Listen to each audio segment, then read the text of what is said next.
Hey guys, in this video we are going over 3 tips on making your videos look more cinematic. The first one is to separate your subject from the background. And now you might think, oh, then I need a lens with a very low aperture. No, not necessarily. Like f4, I think most lenses can go down to, and that's more than fine. What you want to do is you want to place your subject further away from the background so that when you use f4, the background will be more blurred and it will be looking more cinematic, especially if you are closer to the subject. Another way is to have something in front of your lens, kind of blocking a little bit of the side or the bottom to make it look more cinematic, and you're kind of creating the separation between the foreground and the subject and the background. At least 2 of those, or at least 1 of those. So either the foreground or the background, or both if you have the possibility of doing that.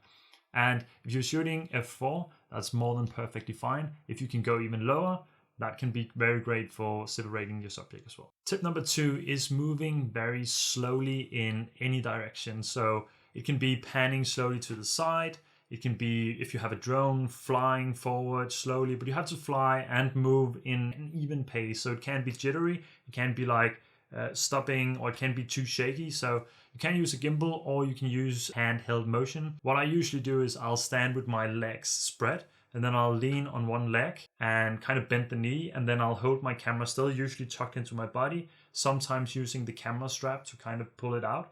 And then I'll move from one side, one knee to the other. So I'm not really moving my hands or my body, my upper body at all. I'm trying to hold that still, trying to relax, and then moving, shifting my weight from one side to the other. That'll give you this smooth pan effect without using or needing the gimbal. And the same thing with the drone. Make sure that you're flying very slowly around. If you have a drone, then you can advance it even more by using some different gimbal moves. You can fly forward while you pan up. That'll look even more cinematic. So that's a way to do it as well. Or if you have to hold your camera still, you can do it in post, especially if you are working in DaVinci Resolve as I am. They have this dynamic zoom feature, which is really great. It's easy to use.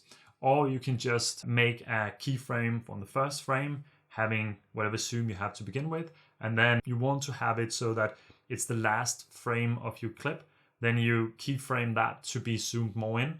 And that'll make sure that the entire clip will just slowly zoom in. You can adjust the curves as well if you want that, but at least just having that small zoom effect will make it look more cinematic, even if you have a static shot. And tip number 3 is to shoot in slow motion if you can. Now, a lot of people are talking about, oh, you need 120 frames per second or 100 frames per second, depending on if you shoot with PAL or NTSC, I think it's called. I'm shooting in PAL myself because 30 frames is what Instagram is showing, so that's what I've just adapted to shooting. I don't really care if you say that 24 frames is more cinematic. I do not think so. But anyway, shooting 60 frames, 50 frames, 100 frames, or 120 frames will make it look more cinematic. Now, my camera, the Canon R6, can only shoot in 50 or 60 frames per second, so I'm shooting in 60, and that is more than enough for me. When I'm shooting in 60 frames per second and using a 30 frames per second timeline, then my footage will automatically be slowed down, or not automatically, but when I convert the frame rate, it will be slowed down 50%, and that is more than enough for me.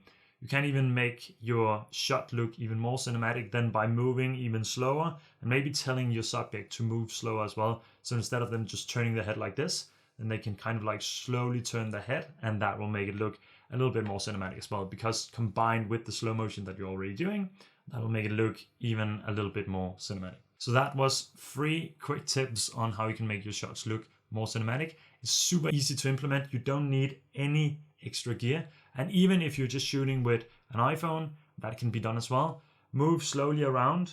Don't care about my camera is broken. Don't notice that, okay? You can move slowly with that. You can move slowly in. Do the same thing. Don't care that much about the aperture with this one.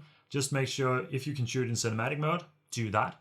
Otherwise, just move slowly. You can definitely shoot in 60 frames or 50 frames on this. Move slowly in any direction, and you can use the subject separation as well. It's only about getting close to a foreground subject, because the camera, even if it's an iPhone, it can't focus that close, so that it can make it look quite cinematic as well. So don't need new gear. This is how you can easily upgrade your footage by upgrade your footage by just implementing these 3 tips, and I promise you your shots will start to look more cinematic as soon as you're starting to nail these a little bit more.